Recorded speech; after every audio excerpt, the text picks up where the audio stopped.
I'm in downtown Austin, Texas, right across from the Moody Theater, one of the larger venues in town.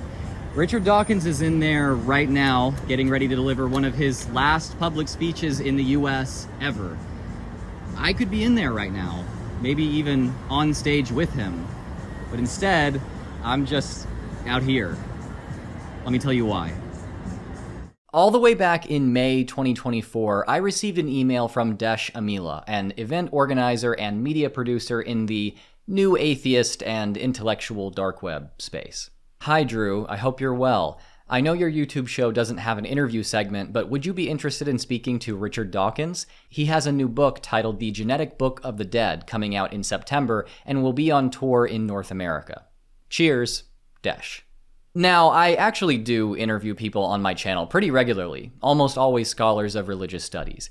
If I had Richard Dawkins on, it would, at bare minimum, get me a ton of views. New Richard Dawkins content still does really well on atheist YouTube. At some point, I learned that Dawkins' North American tour, for which Desh was manager, would have multiple stops in my state, and involve friends of Richard Dawkins who would share the stage with him during the event. I also knew that not every guest spot had been filled. Look, while Dawkins almost definitely doesn't know who I am, I've been in the atheist space for a while now. Dawkins and I have shared mutual friends in real life. I know people who were involved behind the scenes in the Dawkins tour, and I've worked with a few of the friends that did eventually co-host with him. This led me to think that if I pushed for it, I could get that interview with Richard Dawkins for my channel, and then maybe have a shot at being one of the friends to co-host an event on his North American tour. I have a decently sized platform, and I'd absolutely have people to vouch for me.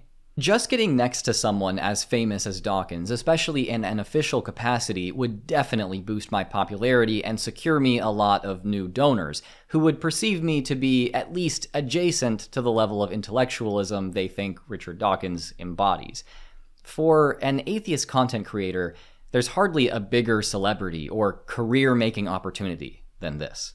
Now, as you might know if you watch my channel regularly, I think Dawkins' discourse on religion is of very poor quality, and I actively dispute his approach.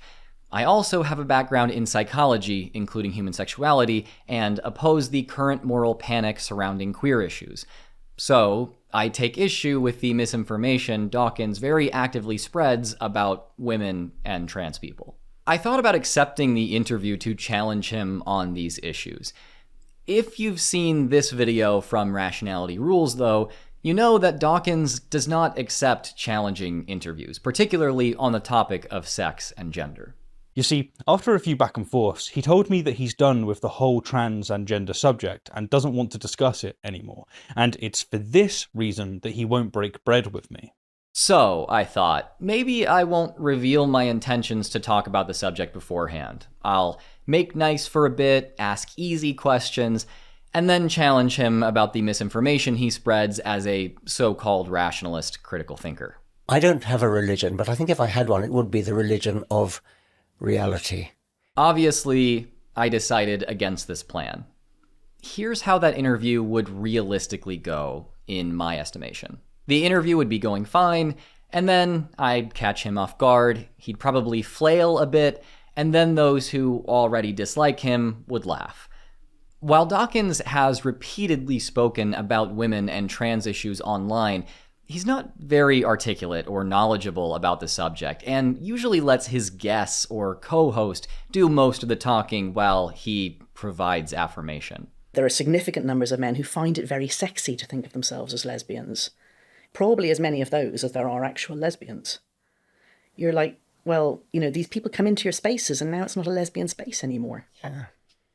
Yes. I don't think he'd have much to say if I pointed out the inextricable connection between the current moral panic surrounding trans people, in which he participates, and the moral panic over supposed Satanism stoked by QAnon. Do you guys support the satanic pride propaganda? You support the propaganda that's targeting the kids? You support the sexualization of kids through pride propaganda? Open Satanists, guys, that's what we're gonna get up against, is open Satanists like her. So now we say to little, you know, what you used to call a sissy boy, you know, that little boy now thinks that he's meant to be a girl. And teachers may say that's not what I'm telling him, but it is what they're telling him.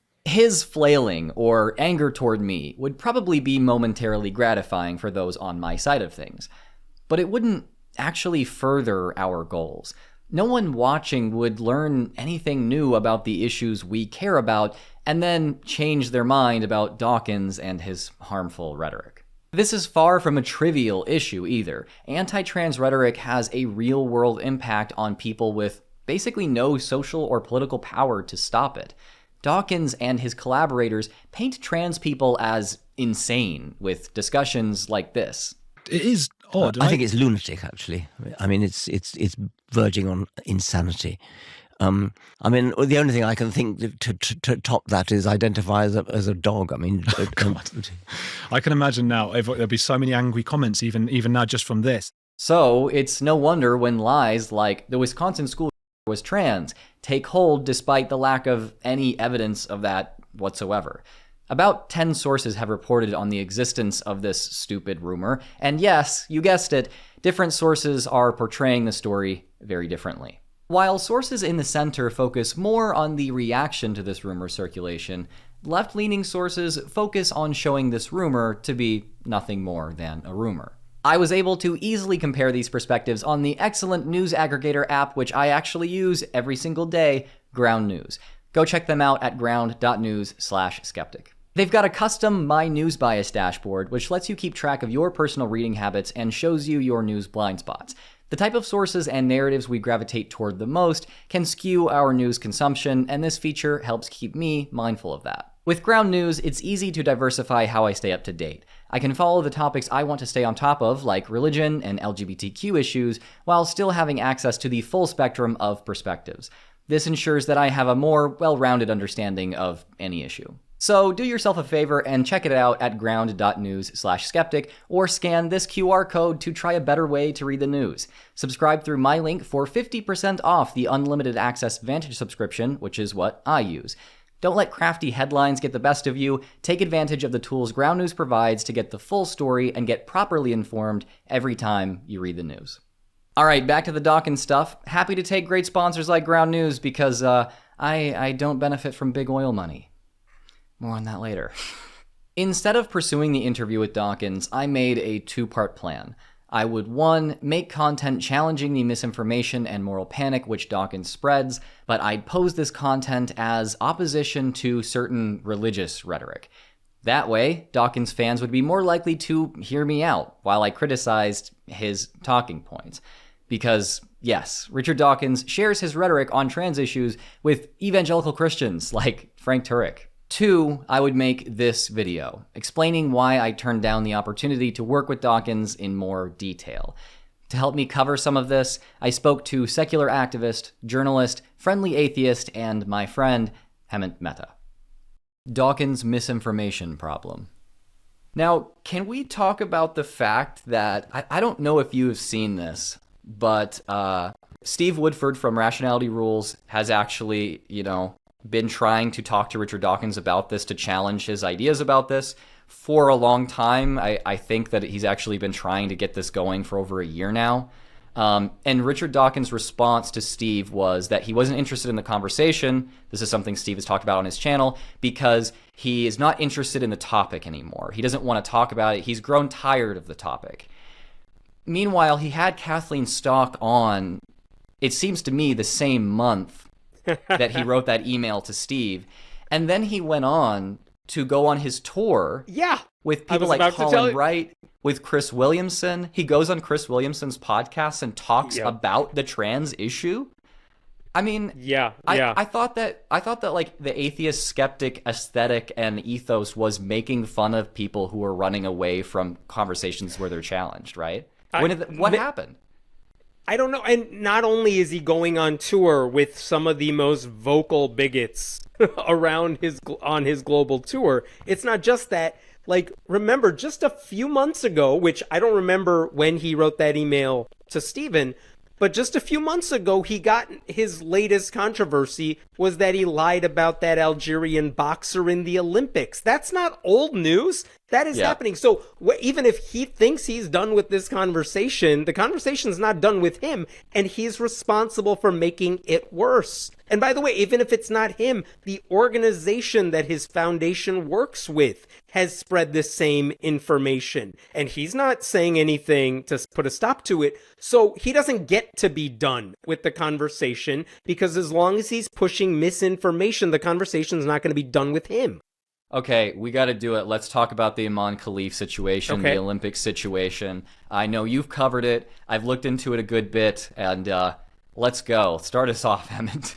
Sure. So the story here is that there was a woman boxing in the Olympics. This was an Algerian boxer, Imani Khalif, went on to win the gold medal. But before that happened, people just spread a rumor that this was a trans woman, or if they wanted to misgender and make it all worse or whatever it was, they said this is what Dawkins said.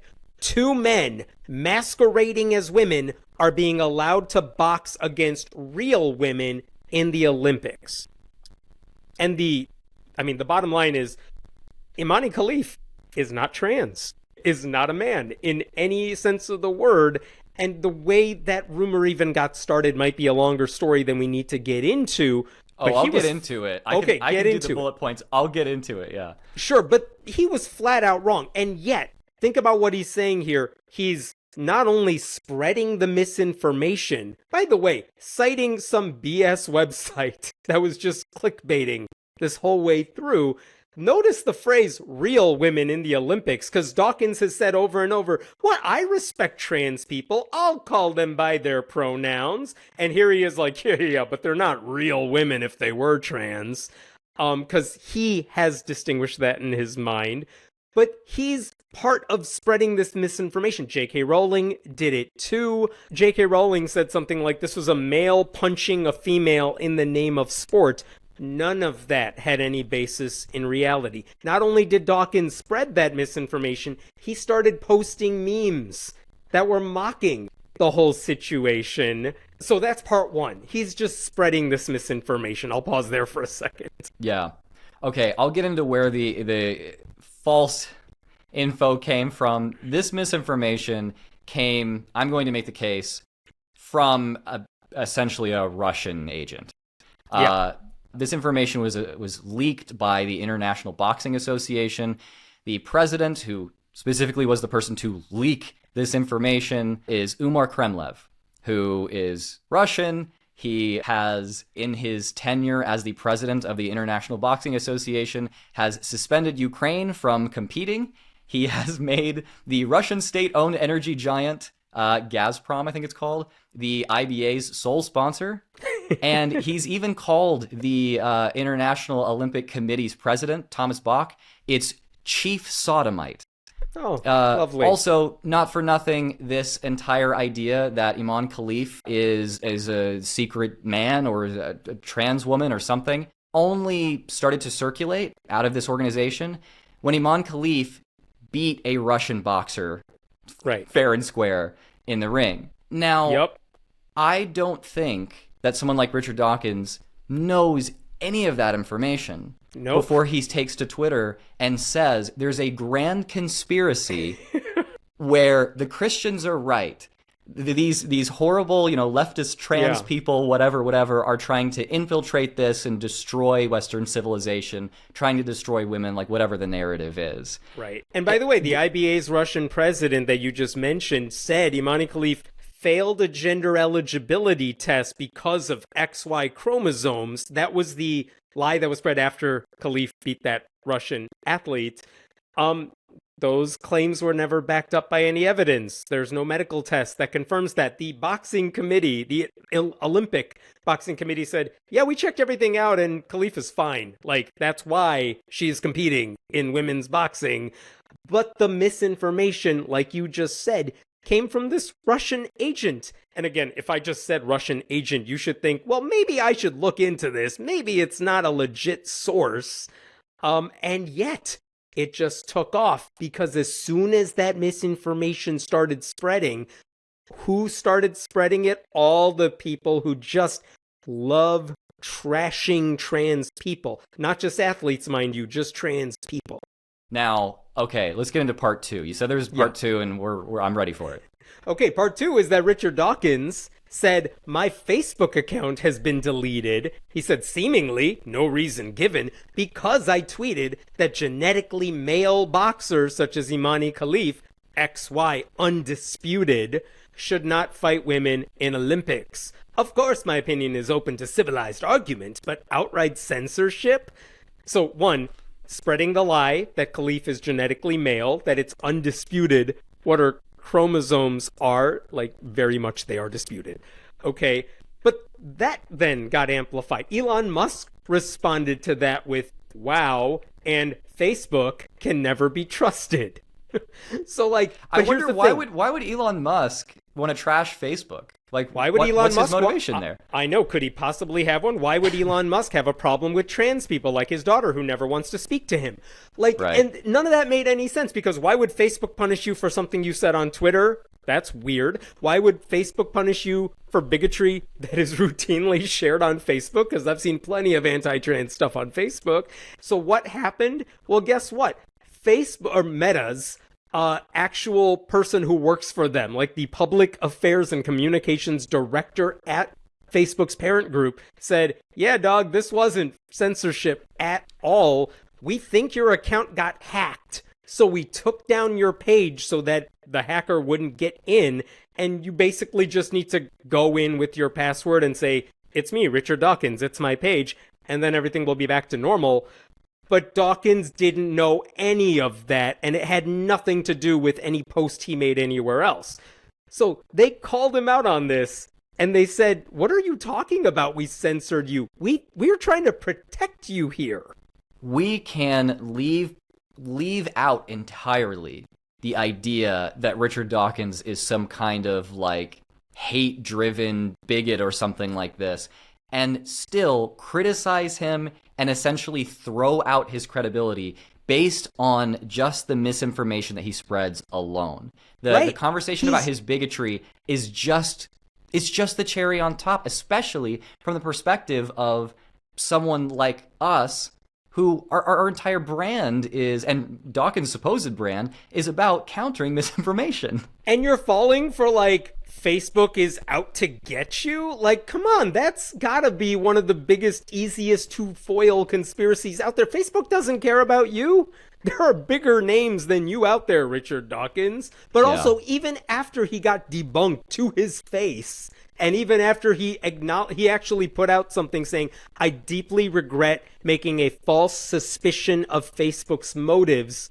And yet, even after he acknowledged that, he's like, might it have some connection with my contemporaneous stand against genetically male boxers fighting women in the Olympics?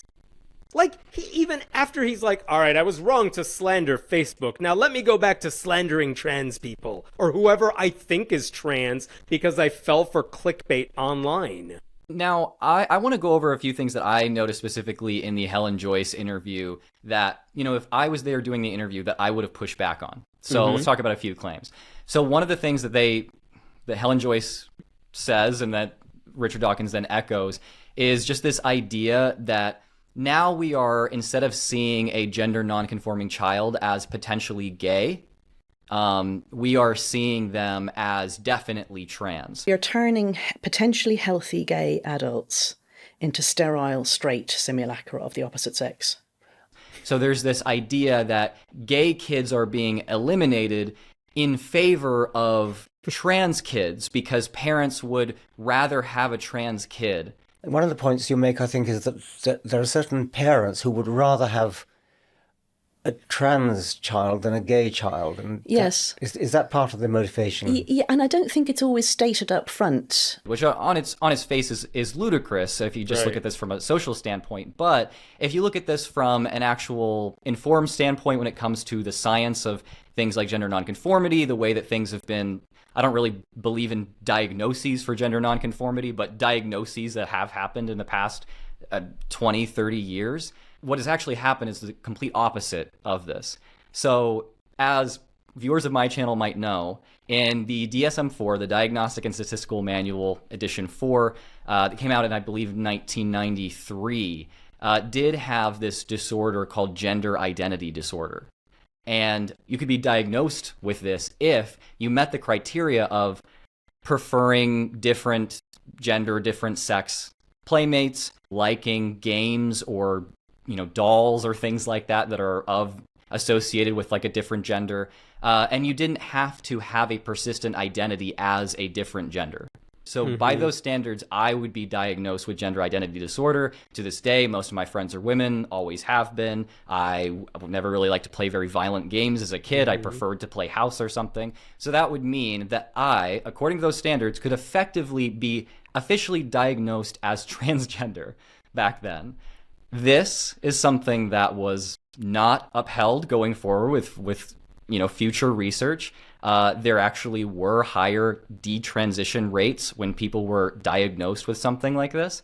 And now instead we have the idea of gender dysphoria. But having gender dysphoria is having this persistent stress surrounding the fact that you have a persistent identification with another gender for a prolonged period of time, but that your environment or circumstances prevent you from embodying that identity. That's where the stress, the dysphoria that requires remedying comes from. And again, this gender identity, it doesn't have to do with like you're a guy that likes to wear eyeshadow, or you are a girl who prefers to climb trees rather than play with dolls.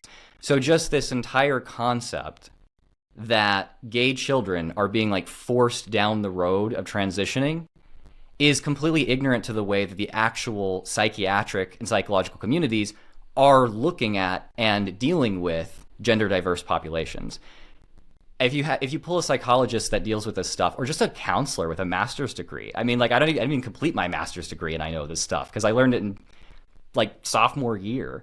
If you pull someone like that into the room with Helen Joyce and Richard Dawkins, they're going to say, what are you talking about? You obviously haven't done the basic reading here.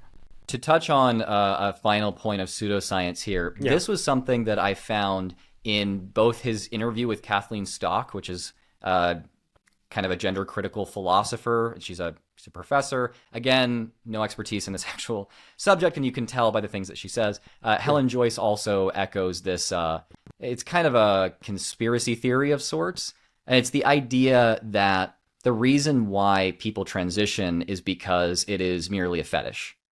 And this is specifically levied at trans women. The idea is that they are autogynephiles. They are like men with autogynephilia. There are significant numbers of men who find it very sexy to think of themselves as lesbians. Probably as many of those as there are actual lesbians. Most trans women, that is men, who identify as women, are heterosexual. And they have a fetish. Yes. I mean, that's the other thing that I might as well say because no one, in polite society refers to it, but there is a fetish called autogynephilia, which a man may have. And again, I mean, if you've done some of the kind of basic research of this stuff, you know the history of the development of ideas surrounding human sexuality just in the last 20, 30 years. You know that this is a typology of transness that was created by Ray Blanchard in 1987. In fact, in 2009, there's this kind of wonderful study that surveyed women to see if women had any kind of traits or thoughts that could type them as autogynephiles. And it turned out that if you said, have you ever been sexually aroused by the image of yourself as a woman, or thinking of yourself as a woman, or in women's clothes or in lingerie, this. Over 90% of women could have been classified as autogynephiles, people with this obscure trans fetish, right? Now, if you take that to, have you had these experiences or thoughts or fantasies or arousal multiple times, then it's something like 25 to 30% of women could be classified. And cisgender women, right? Like people like Helen Joyce and Kathleen Stock. What's the takeaway there? Maybe it's not weird or a fetish or anything like this to be aroused by this, but also that this isn't something that has anything to do specifically with being trans. There might be trans women who might be aroused by this, sure, but it's not a typology of person that motivates transness. That has never been actually verified in any way. And it's spread by these like transgender experts on a science podcast. Yeah, but you see, Drew, that word has many syllables, and it sounds science-y and Latin-ish. Therefore, like, that's it. He just goes with it. I mean, this is the same guy. Dawkins has also said, maybe this was in that Helen Joyce interview, that there was peer pressure and teacher pressure to be trans, which again, not how it works. You know how I know that? Because I've spoken to at least one trans person in my human life. Again, this is such an easy thing to debunk. Forget you need to know the history of this word to understand why it may not be used the way you think it's being used. Like, he's falling for basic bullshit. Definitely. Now, I want to talk about something else I saw in the Helen Joyce interview here. Richard Dawkins said, how has one side managed to kind of capture the dominant dialogue, really, the dominant half of the dialogue? Why does all the abuse go one way? Why is it such a... Why does all the bullying go one way? And what he means is, why is all the abuse being hurled at Helen Joyce, at him, at someone like Frank Turek, who's a Christian, evangelical Christian apologist, who also says this exact same line? Why is all the abuse hurled just toward them? Why do trans people have it so easy everywhere? And why are people so mad at me for contributing to the harm that trans people have faced? Right. The ACLU in 2023 alone tracked something around 500 anti-LGBT bills, the majority of them having to do with the permissions of trans people to exist in public spaces at all. Yeah. And what Dawkins is talking about when he says he's being bullied is something like, well, one time I had an award rescinded by a humanist organization, an award, by the way, I promise you virtually no one knows about. Like, they once took it away from me because I was a bigot. Like, again, even if you want to call that cancel culture or bullying, I don't think it's either one. But even if you want to acknowledge that's the case, if that's the worst thing that happens to you, again, take a broader view on this. Why do you think that amounts to bullying when we have seen the repercussions of anti-trans rhetoric? I mean, there have been bomb threats in schools, in children's hospitals. There have been actual murders linked to things like libs of TikTok and Matt Walsh's content. I mean, as far as I understand, the minority that is the victim of the most actual physical violence, especially outright murder in the United States, is gender non-conforming people of color. So basically, usually black trans women. Those are the people that are murdered the most. And yeah, if your bullying is people saying, uncharitable things about you on Twitter or having an award from 1996 taken away while you just sit there with all of your millions of dollars and complain, no, these things are not comparable. The abuse does not go one way in the way that he's saying. And I want to be clear, when a lot of times when they're criticizing him online, I can speak for myself here, these are not ad hominem attacks. I'm literally quoting the things he says. And for him to say, why does all the bullying go one way? It just tells you how little awareness he has of the consequences of what he says. I also think that he's very much unaware of what the gender critical movement actually looks like in real life, because I do think he's just kind of sitting in his ivory tower in his literal mansion reading about this stuff kind of on Twitter and vaguely feeling some kind of affinity to it. In terms of what? He's not aware of what it looks like in terms of... I'm not sure if he's completely aware of the type of people who are active in the gender critical space as much as he might feign to be. And I think that something is really revealing here that Helen Joyce said in his interview. She said, in this movement, the people who are willing to speak on this issue are often people who have been through some crucible beforehand. And those can be good, bad, or indifferent things as far as I'm concerned. Lots of Brexiteers, lots of anti-vaxxers, lots of evangelical Christians, people who have had some formative experience, like, I think, probably you sticking with atheist rationalism while the new atheist movement degenerated into gender woo.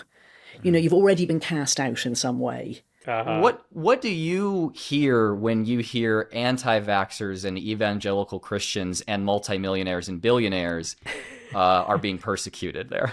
Yeah, right. It's funny, there are Christian pastors, I've posted video of this online, but Christian pastors who are citing Richard Dawkins to promote their own anti-trans beliefs.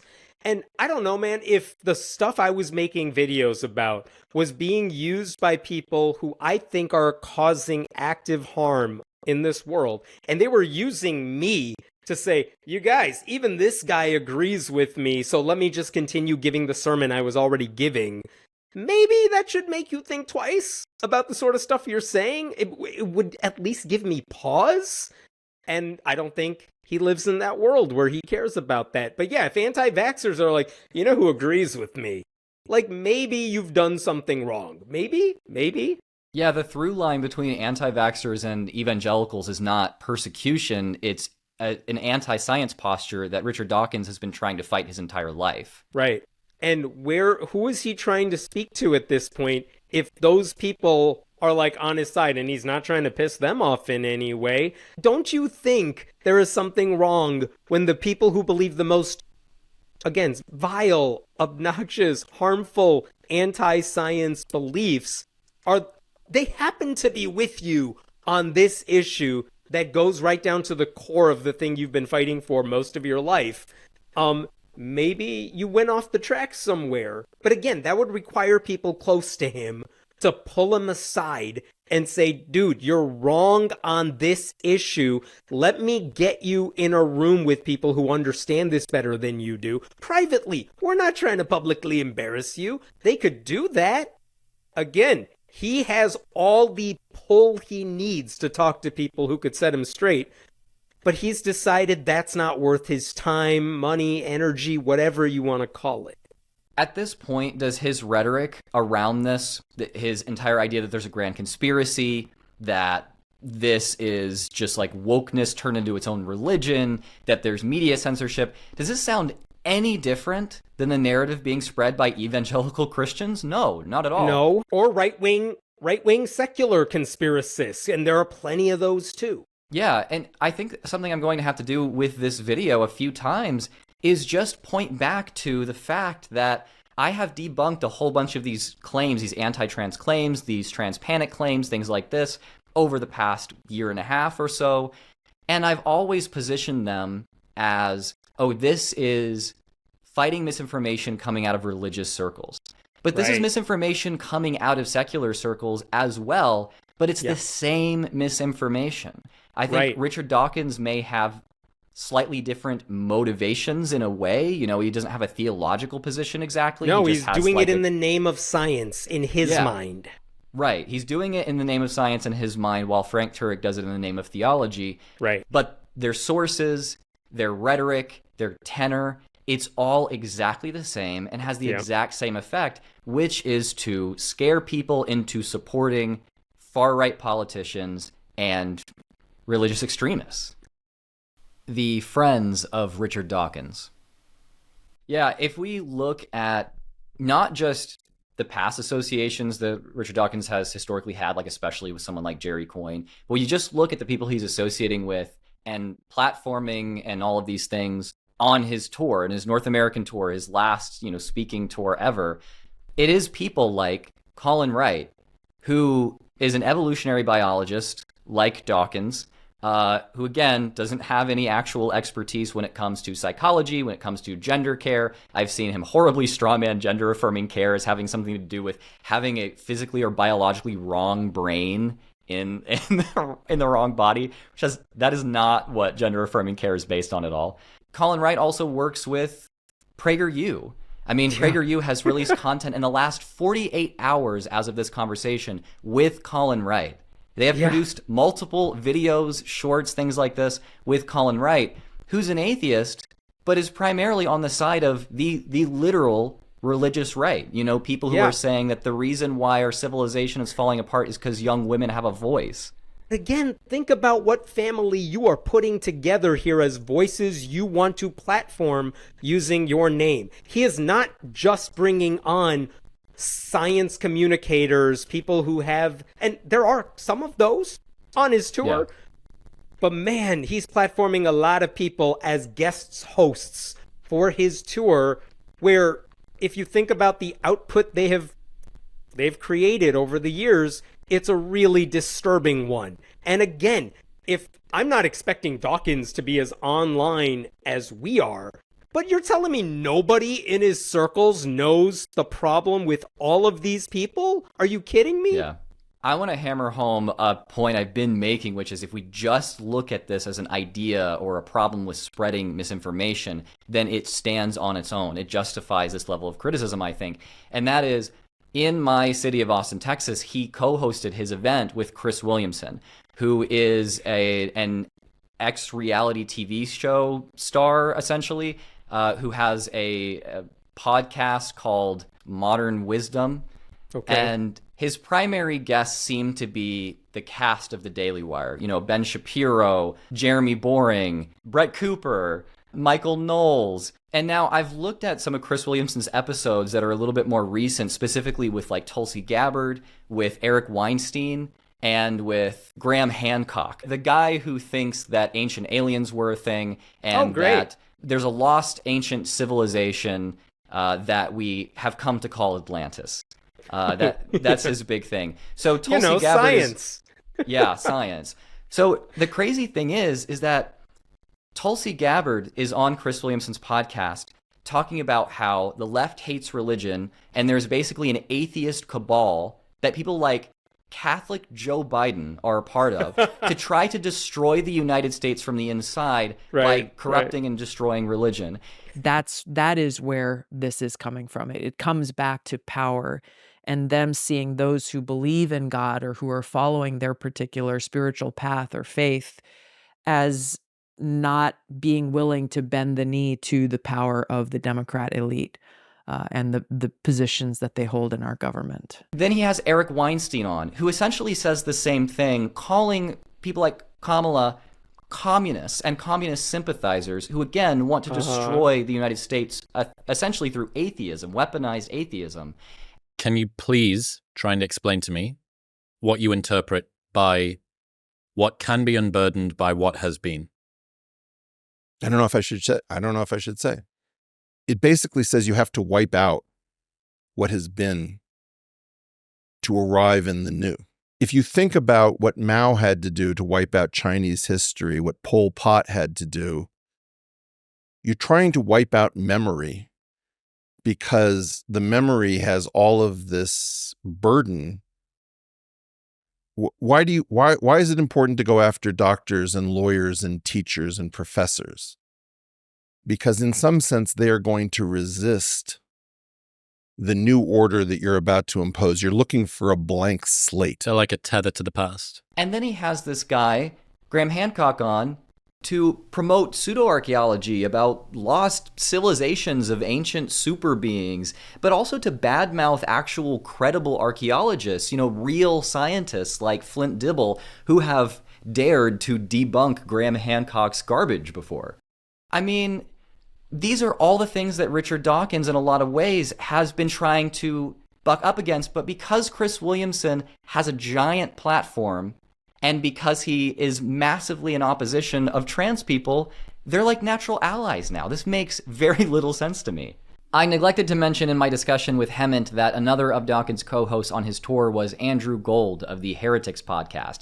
His brand revolves around being anti-trans, especially spreading moral panic over the false idea of an epidemic of transition regret. Now, I've covered the actual statistics of medical transition regret on my channel before, and it's extraordinarily low, much lower than regret rates for surgeries like knee replacement. So this is just stoking fear through misinformation, in the exact same way that anti-vaxxers will highlight stories of vaccine injuries, even though vaccines actually benefit the vast majority of people who receive them. Aside from the anti-trans stuff, Andrew Gold spreads panic by hosting guests like Tommy Robinson, founder of the violent racist group the EDL. Robinson actively spreads misinformation about immigrants and Muslims in the UK, has incited violent riots, been imprisoned multiple times on charges related to his activism, and been surrounded by supporters giving Nazi salutes. Gold has also hosted Edward Dutton, a white supremacist operative for the Human Diversity Foundation, an organization which funds and publishes falsified scientific studies to prove the genetic superiority of the white race. This organization is a rebrand of the Pioneer Fund, an organization founded by the Nazis in 1937 to produce research proving the superiority of the white race and distribute Nazi propaganda to American schools and churches. Dawkins co-hosted with Andrew Gold in Ireland, where, according to Gold at least, they talked about trans people on stage to great applause. So, Dawkins, you're too bored of the topic to hear opposing viewpoints, but you're happy to speak about it on stage with literal Nazi sympathizers. What a brilliant, brave man you are. Yeah, at this point, it has to be said, we absolutely can criticize and dismiss Dawkins and his friends' credibility just for spreading misinformation, but we should also call them what they are: bigots who enrich themselves by spreading hatred and moral panic. Contrarianism over skepticism among atheist public figures. I would also point this out.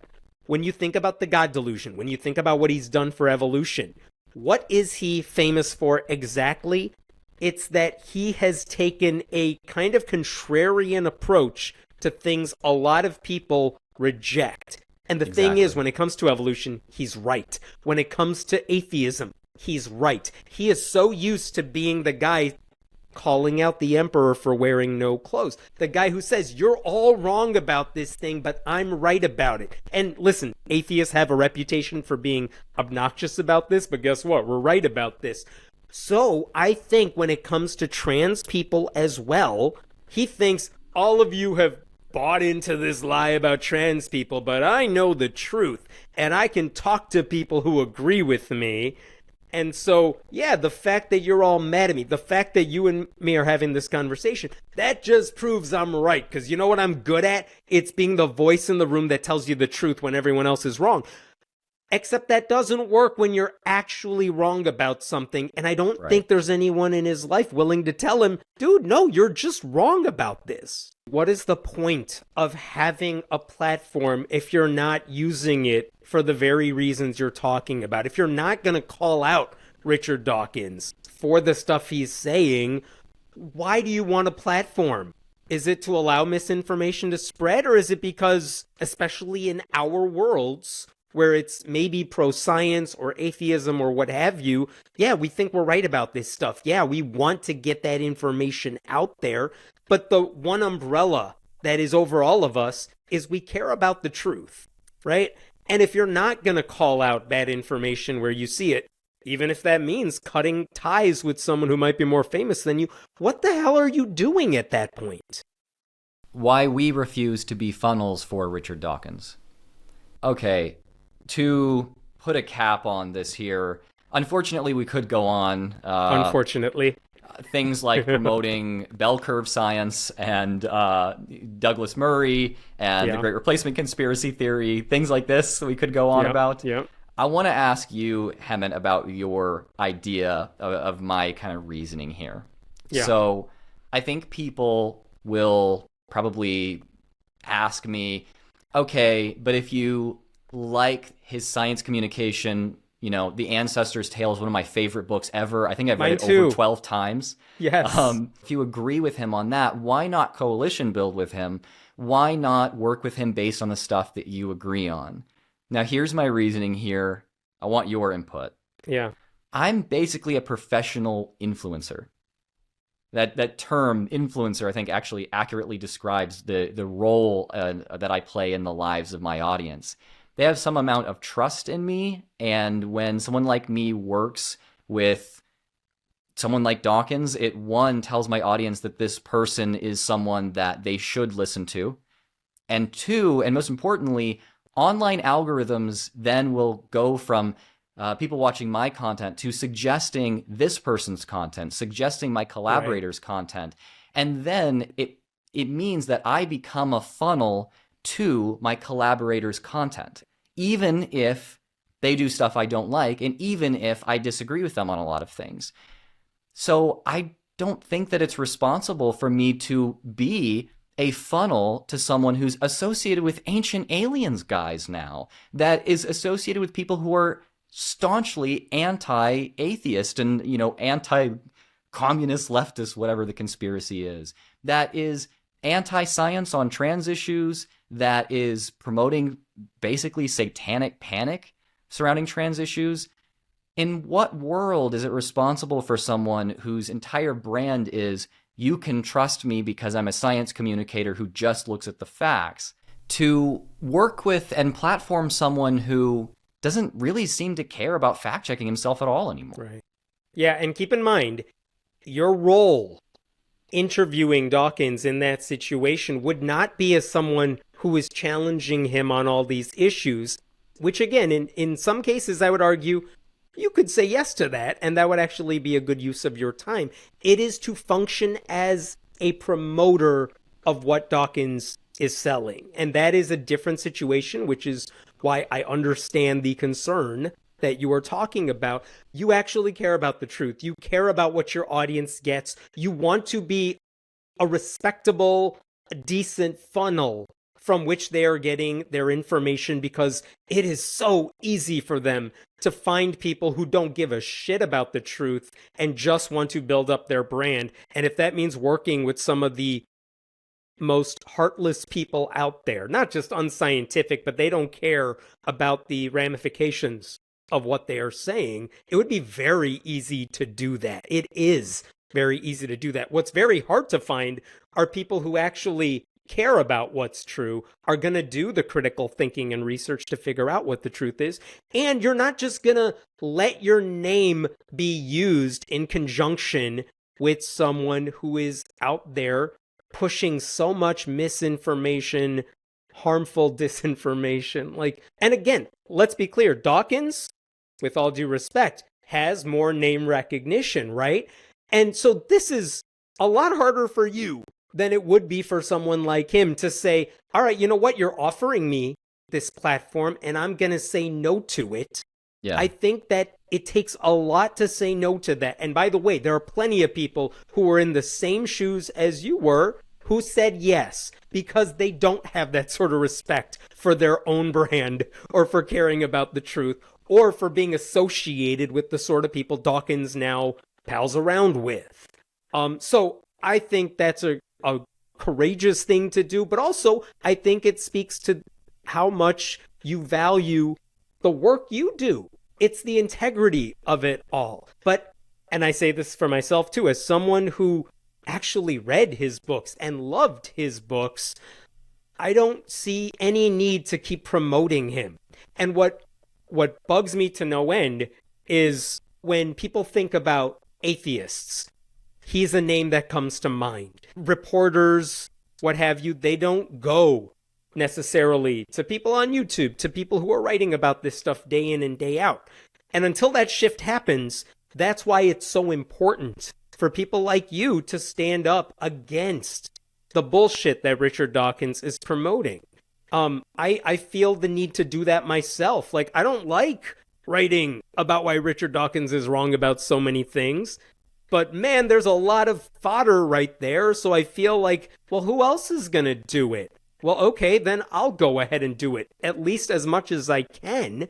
And if they're inviting you to help platform him and promote his science book, which, by the way, I haven't read the new book. I'm sure it's fine, to be honest.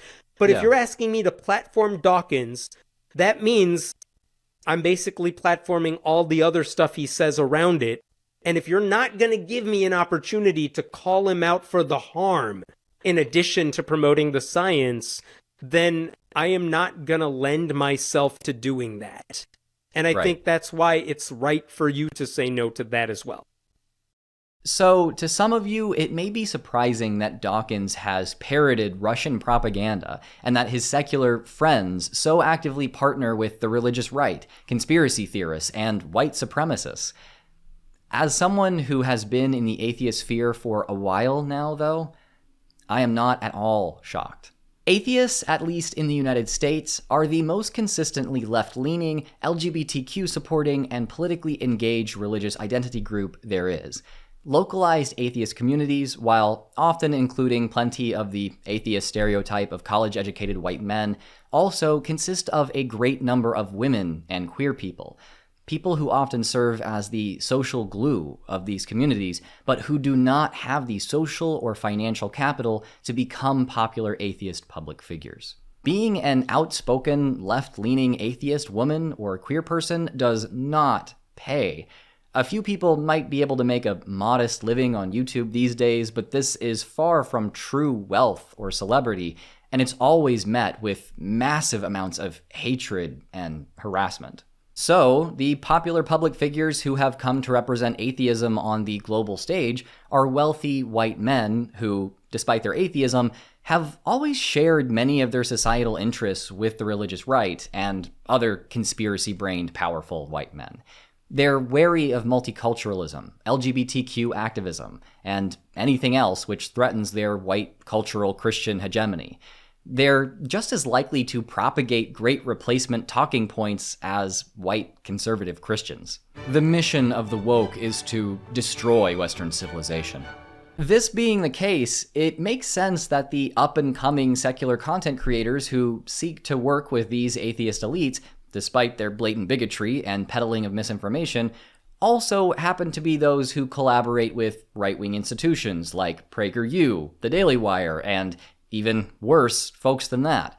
They realize that in this new media landscape today, this political space is where the money and fame is to be found, even if you're an atheist or agnostic.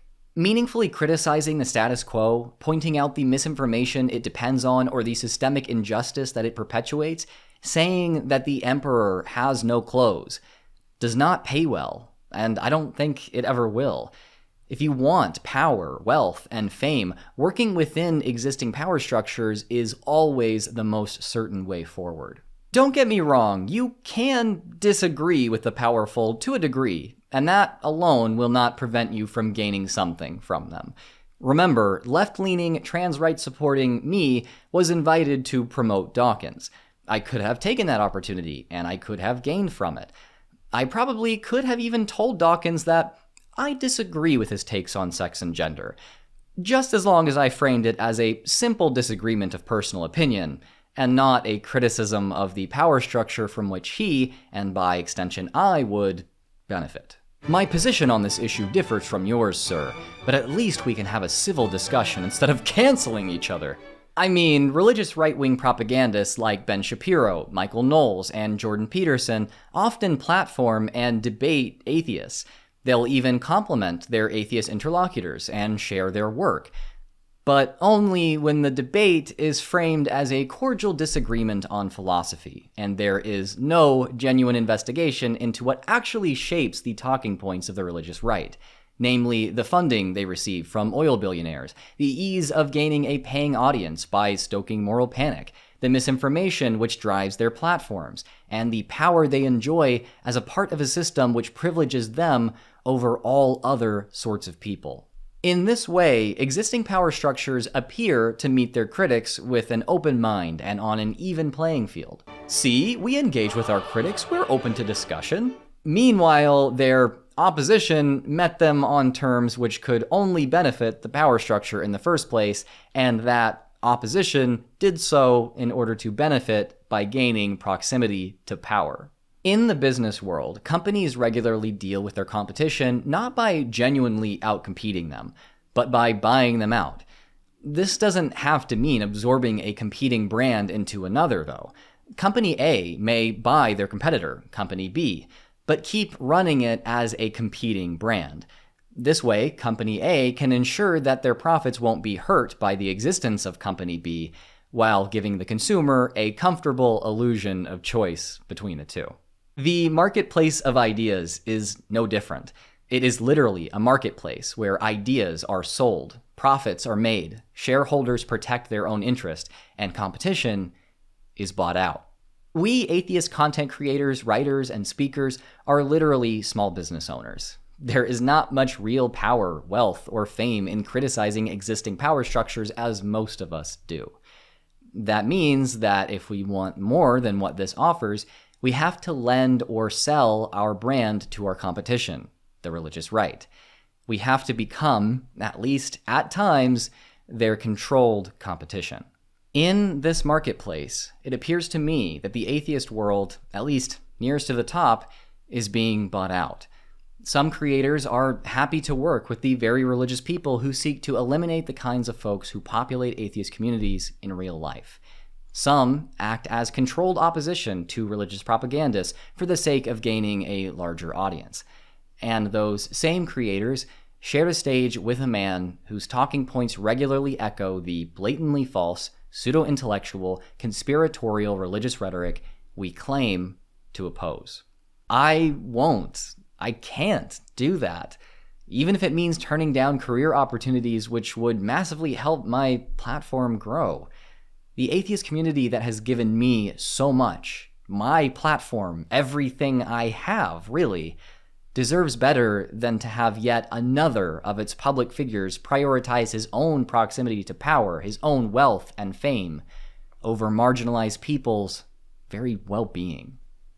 A huge thank you to Hemant Mehta for speaking with me about this. Hemant's work was a part of my inspiration to start this channel almost 8 years ago, and I feel incredibly lucky to be able to work with him today. We recorded even more than I included in this video, and if you want to hear our full conversation, it's up now on my Patreon. Thank you for watching. I've been Drew of Genetically Modified Skeptic. A special thanks to my patrons for their constant love and support and keeping me going despite the opportunities I turned down. If you want to support my work, subscribe and check out my religious studies courses I produce with Dr. Joseph Laycock. They should be attached below. As always, if you are an apostate in need, there are resources linked in the description to help you find community and mental health support. Remember to be kind to others in the comments, and until next time, stay skeptical.